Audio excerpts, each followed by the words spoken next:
टीव्हीचे प्रतिनिधी विकास मिरगणे हे आपल्या सहकार्यासह कार्यरत असताना त्यांच्यावर पोलीस अधिकारी एपीआय शांताराम नाईक यांनी मारहाण केल्याची घटना मुंबई येथे घडली आहे। या प्रकारामुळे पत्रकार संघटनात संतापाची लाट उसळली असून राज्य शासनाकडे कठोर कारवाईची मागणी घेऊन महाराष्ट्र राज्य मराठी पत्रकार संघाचे विदर्भ प्रदेशाध्यक्ष नयन मुंडे यांच्या नेतृत्वात जिल्हा कचेरीच्या प्रवेशद्वारासमोर निदर्शन देण्यात आले व आपल्या मागण्यांचे निवेदन निवासी उपजिल्हाधिकारी अनिल भटकर यांच्या मार्फत महाराष्ट्र राज्य मराठी पत्रकार संघाचे विदर्भ प्रदेशाध्यक्ष नयन मुंडे यांच्या नेतृत्वात जिल्हा कचेरीच्या प्रवेशद्वारासमोर निदर्शने देण्यात आले व आपल्या मागण्यांचे निवेदन निवासी उपजिल्हाधिकारी अनिल भटकर यांच्या मार्फत मुख्यमंत्र्यांना पाठवले।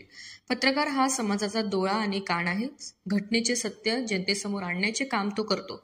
अशा वेळी वृत्तांकन करणाऱ्या पत्रकारावर पोलीस अधिकाऱ्याने हात उगारणे ही लोकशाही शांताराम नाईक यांच्यावर तात्काळ निलंबन व शिस्तभंगाची कारवाई करावी।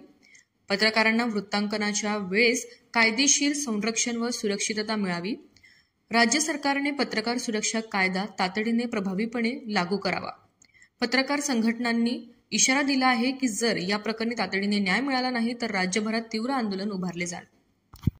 आमची ही मागणी आहे की आमचा पत्रकार तिथं बातमी करायला गेला, मात्र राजाराम नाईक एपीआय यांनी त्यांच्या कानशिलात लावली।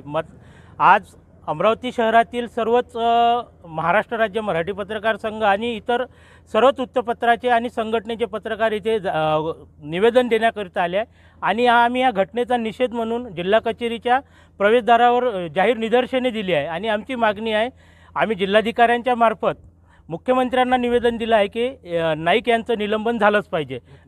जर निलंबन झालं नाही तर आम्ही महाराष्ट्रभर संघटनेच्या माध्यमातून तीव्र आंदोलन करू आणि ही घटना मुंबई इथे झालेली आहे आणि या घटनेचा आम्ही आज सर्वांनी जाहीर निषेध केलेला आहे निदर्शने देऊन।